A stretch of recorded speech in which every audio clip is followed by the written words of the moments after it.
afternoon.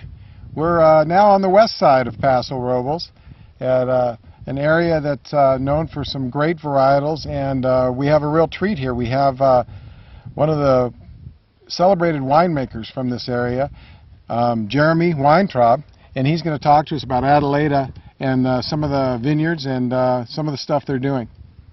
Hi, thanks. Hi. Thanks for being here.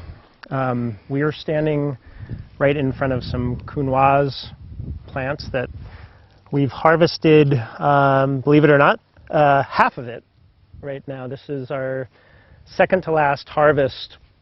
We took the western facing, the afternoon facing side of the vine because it was a little bit riper. We'll probably pull the morning side next week, and that will nearly wrap up the 2013 harvest. So how many harvests or how many pickings do you go through on a particular row or a particular group? Yeah, it depends. It depends on the topography. It depends on the aspect. So, and certain areas are going to ripen. So we may have part of a block. This block is about a little less than 2 acres, and we'll harvest possibly if there's a significant slope and they're showing a different stage of ripening, we'll harvest that differently than another stage. So we're looking primarily to the advancement of the ripeness of the fruit, and by that I mean it's actually a whole combination of things, but it's the flavor, it's where the seeds are, it's what the plant is looking like, what the leaves are looking like, what the seeds taste like, what the sugar is like, what the acid is like, what the skins taste like, and we'll harvest according to that, and we'll do it as many times as it takes. Sure. To unblock.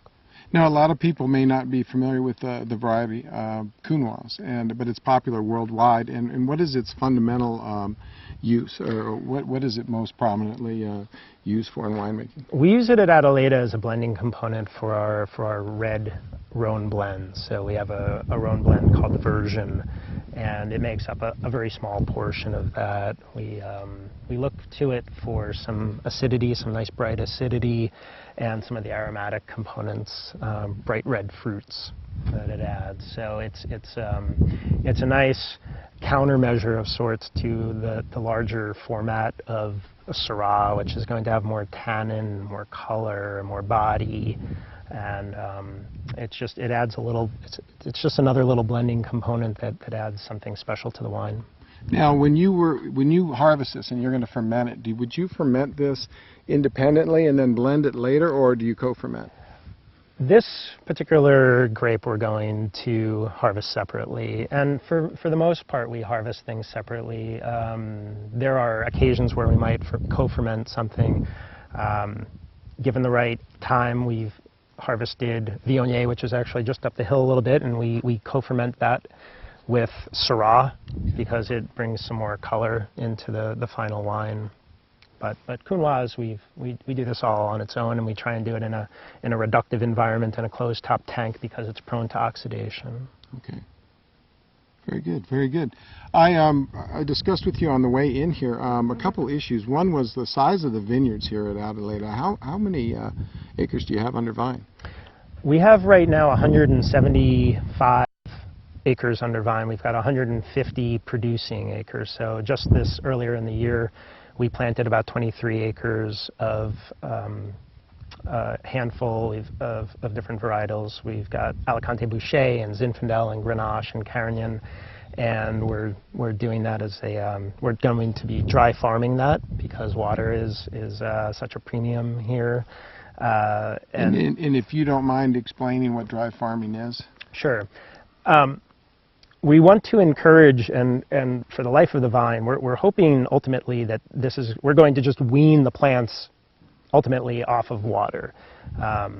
Here in Paso, we're especially tight on water. The groundwater basin is low as it is right now, and water is hard to come by. But I think from a wine point of view and from an enjoyment point of view of the wine, some of the most interesting wines seem to come from vines that have been watered at a minimum. So we've actually only watered, and this is a drought year. This is a second drought year in a row. But we've watered 3 times this year across the estate. And we're hoping that we're just going to eliminate, to as much as, to the extent possible, the use of water. I think it's going to make more interesting wines, and it's going to be better for the environment overall. That's wonderful. That's fantastic. I believe we're going to move on to a different spot of the vineyard, and we'll be back with you shortly. And thank you again.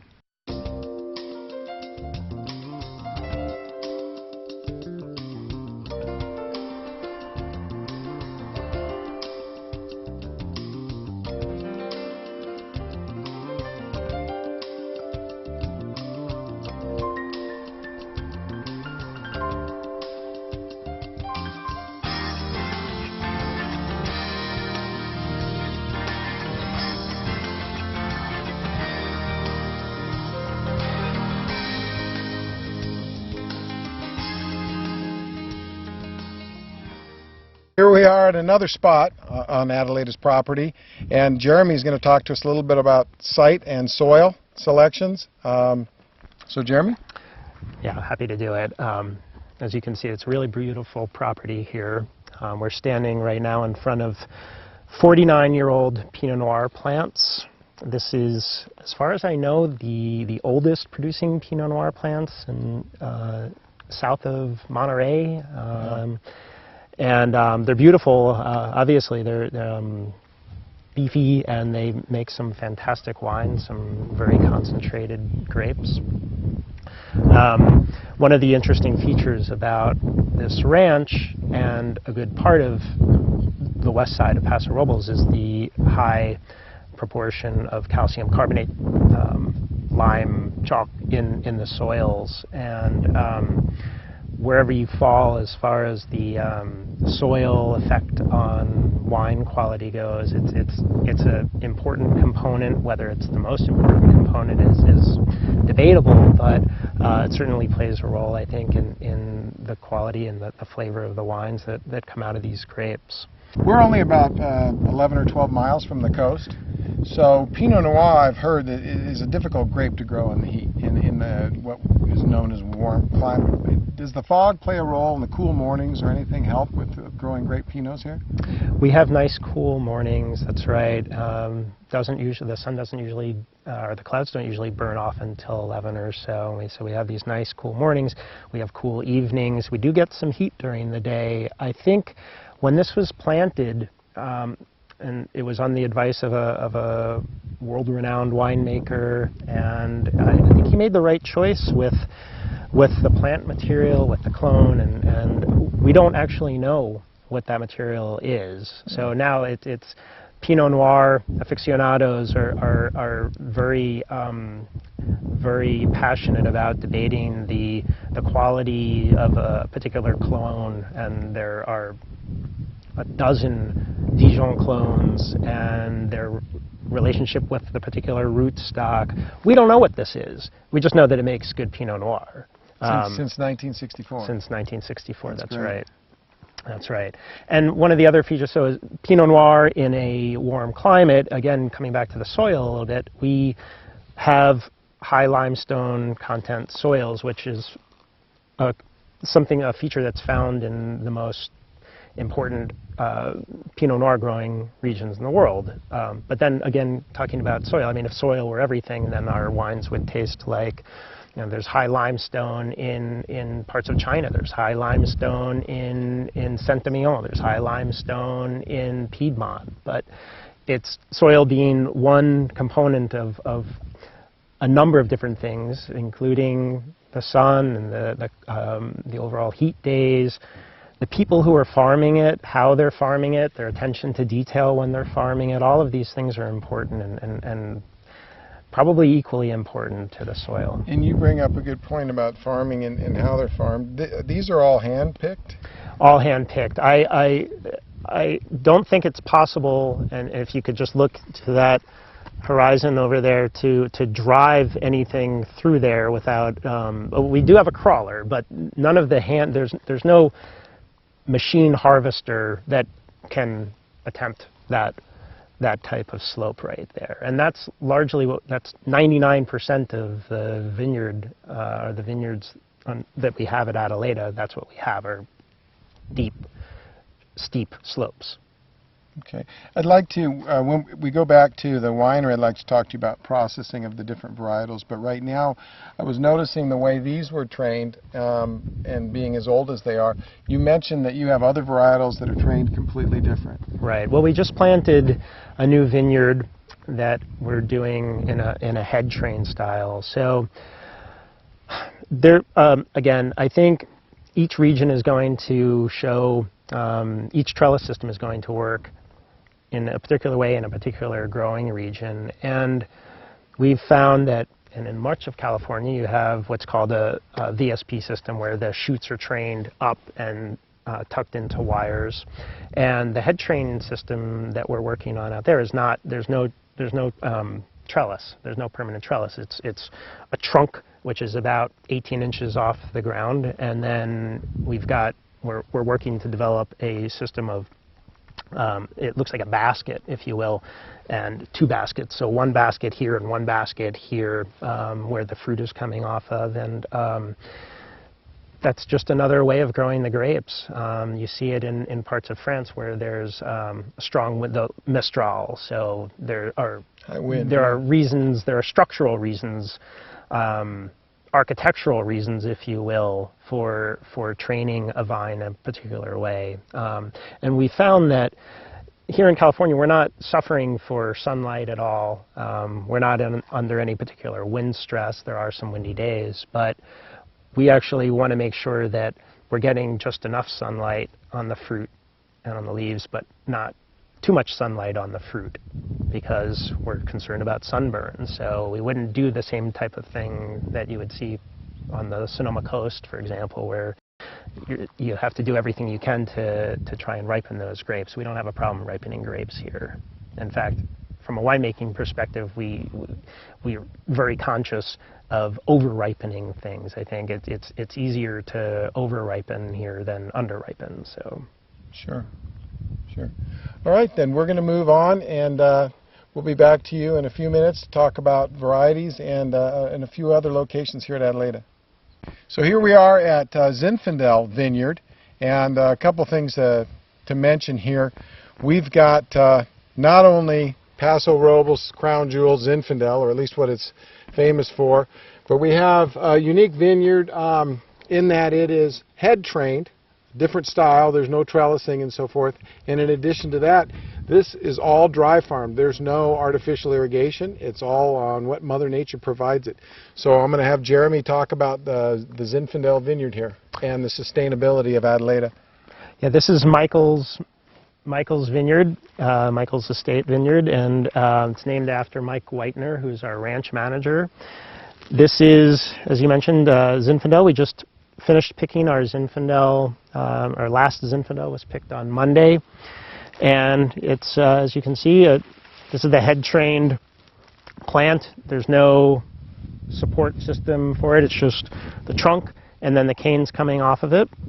And in a year like 2013, which is drought, following another drought year, that's the biggest challenge and the biggest fear for the winemaker and the grape grower is keeping these things alive until they make some delicious fruit. Fortunately, it all worked for us this year, not without some white knuckle days, but these have not been watered at all, except for the 9.5 inches of rain that fell in the winter, and yet it was able to make some pretty interesting fruit. Still have a cluster hanging here. I'll have to.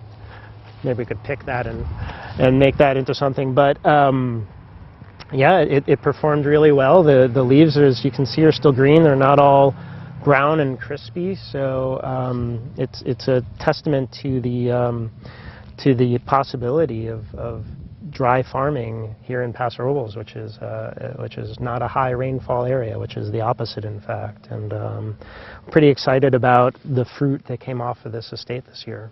So will this go into a blend, or is this going to go into one of your single vineyard offerings? Or? Well, this is all the Zinfandel that we make. We have about 21 acres, okay. And it wraps around this hill here and then back along the other side. So it's about 21 acres of Zinfandel. And we harvested it in 4 blocks, and that was based on overhead imagery taken during the growing season of the vigor of the plants. And so we used near-infrared photography that was flown, that was a camera mounted on a plane. Wow. And we could see what areas were vigorous, and that's just a reflection of how well it's doing with water. So we broke the block up into 4 separate blocks. We broke the Zinfandel estate into 4 separate blocks and harvested each block separately and fermented them separately, and they were harvested over about 2.5-week period. So each one showing something a little bit different and contributing something differently to the wine. When you go through and pick, are you picking all the fruit that you're going to be getting at one time, or do you occasionally pick some fruit and wait another week or 2 for the rest to catch up? Yeah, we made several passes through this vineyard, largely for dropping fruit that didn't look like it was going to ripen, or that was sunburned or shriveled, raisined. So we make that kind of a pass. With a head train like this, it's unlike in a trellis system. It would be a little hard to just kind of go through here and cherry pick clusters. Sure.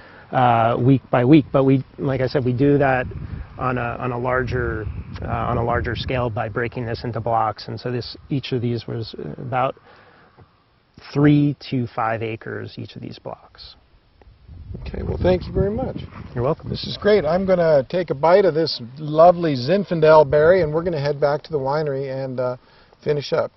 Okay, we're in the barrel room, one of them, and this is where a lot of the stuff gets processed and aged. And one of the things we did not mention in the field was the sustainability and the ideology behind that that Adelaida puts forth, which is important at this day and age, and also vital, and also produces some pretty amazing wines, individual characteristics and such. So I'm going to hand it over to Jeremy to tell us more about that. Yeah, we've made a few changes in our farming, our approach to farming. Really, the intent is, again, to make beautiful, delicious wines and also be taking care of the land while we do it. There's a lot of ways to grow grapes and to make wine, and we want to do it with, we want to feel good about how we're doing it. To us, that means making as few inputs as possible into the vineyard. We've cut out herbicide application because if we don't have to do it, why do it? We monitor the nutritional status of the grapevine through the growing season, and we're not going to just apply fertilizer unless the vine really needs it. And so we're looking at a case-by-case basis and really just trying to take care of this beautiful land that we have and make beautiful wines as a result. That's great. We noticed, we talked about a little bit about dry farming, saving some water. We also talked about using less pesticides. But one thing I noticed when we drove into this beautiful property was the livestock. There are a variety of llama, sheep, and other animals that are around. What's the point of that, or what's the purpose of that? Yeah, so we're moving to bring in, we've got sheep and we've got a llama and we have an alpaca, and the llama is there to safeguard the sheep from predators, wolves and coyotes. And the sheep are there to eat grass, eat weeds, and there's an expense to keeping livestock here, but it's an expense that we think is worth it. They're great to be around besides performing out in the vineyard for us. I think everyone feels a lot better just being around the sheep and the animals, and they also mean that we have to make fewer passes in the vineyard with the mower. We don't have to make the Roundup application. We eliminated the herbicide this year, and they're just great to be around, and we love them. Good. Well, like I said, it's a beautiful property up here, walnut groves and vineyards all intermixed in the glorious hillsides. In this room right here, it's harvest time, so what are you making, what's going on in these barrels behind us? And yeah, we have, so we're at the very tail end of harvest here, and we've got a handful of fermenters that are still full. We've got some Merved in fermenters, we have Zinfandel, we have Counoise right here, and we've got some Cabernet that's been on skins for about 35 days. I'm looking for the tannins to soften and to build some mid-palate structure. And so we're tasting this a couple times a day, and when it's ready, we'll take it off the skins and press it. But right now, it's still building on things that we like, the flavor. That was cold soaked, or that was prepared and fermented, and now it's macerating post fermentation. That's right. It went dry about 2 weeks ago. So typically our fermentation times, they range from about 10 days to about 20 days, I would say. And the longer you can keep the wine in contact with the skins, the better. Before it becomes too bitter, before it becomes too tannic and drying, I'm looking to just get more flavor, and that's all in the skins. Build a bigger cab. Well, we're gonna move on into the tasting room and try some of these wonderful wines, and we want to thank everybody here, the whole staff and family at Adelaida that's all made this possible, and of course we want to thank you, Jeremy, very much. This has been wonderful. Thank you. Thank you. Thanks for coming.